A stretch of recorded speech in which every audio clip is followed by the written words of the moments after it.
May gagawin tayo isang iPhone XR. Ang problem nito ay hindi nagpa-power, hindi nagcha-charge. Ito guys ay susubukan natin. Test natin ulit para makita natin kung normal ba talaga o hindi normal. Ayan, bago na battery nilagay ko para sigurado. Ayan. Charge natin. Ayaw mag-charge. Ayaw rin mag-power. Pero yung battery nito guys, may laman na to. Nilagyan natin ng laman.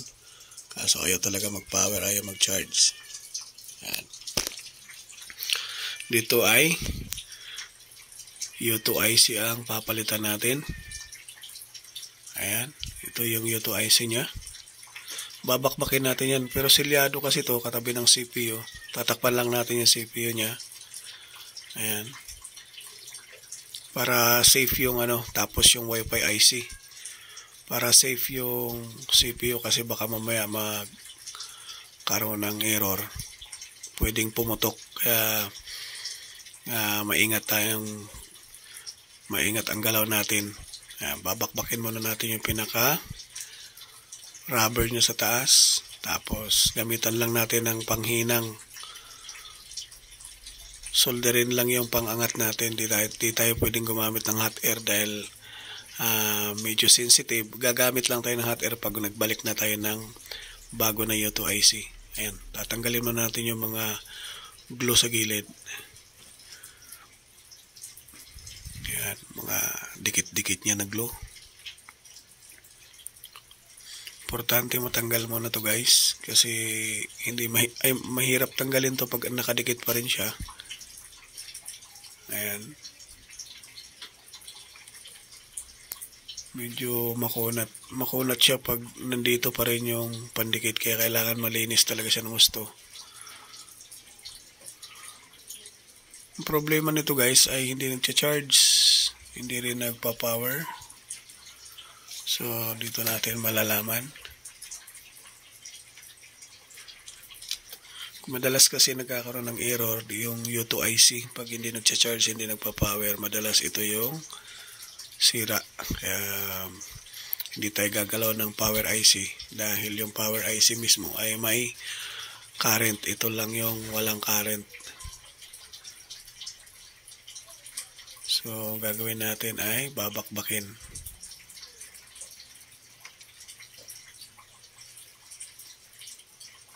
Medyo sensitive lang kasi yung part na to.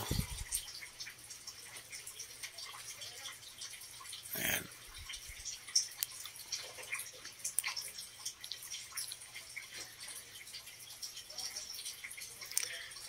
Ayan. Gagamitan natin ng panghinang.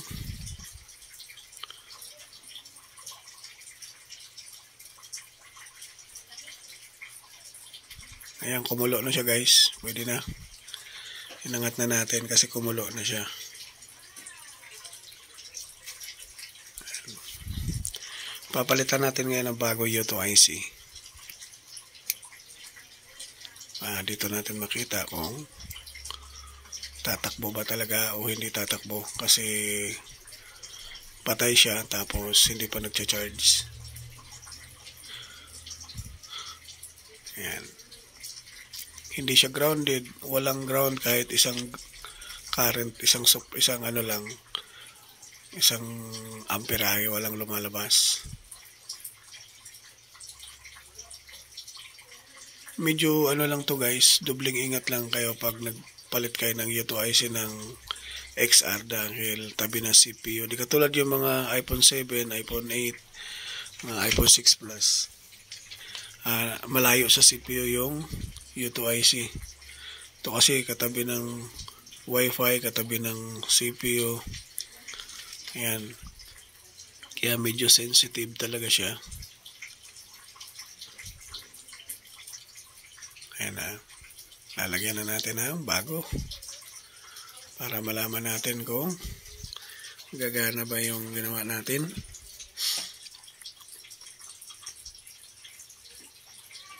Ayan.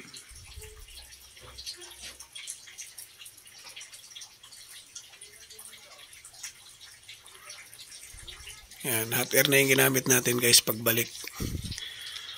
Yung temperature na gamit ko ay 350. Yan.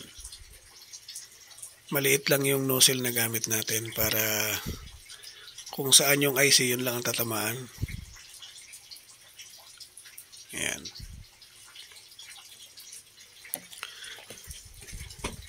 Yan, okay na yan. Pwede na to. Test na natin guys para makita natin kung okay, good.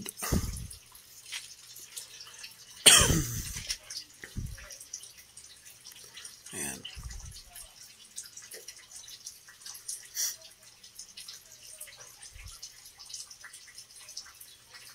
Balik na natin yung mga tornilyo.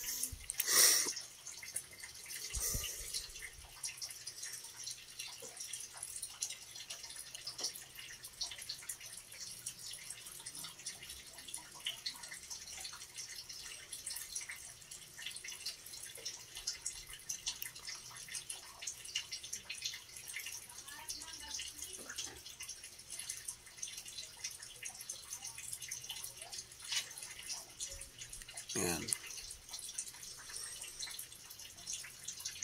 Tingnan natin kung gagana.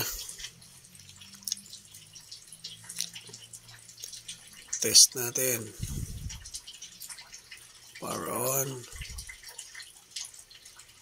Lubat ata. Ayun. Kala ko lubat.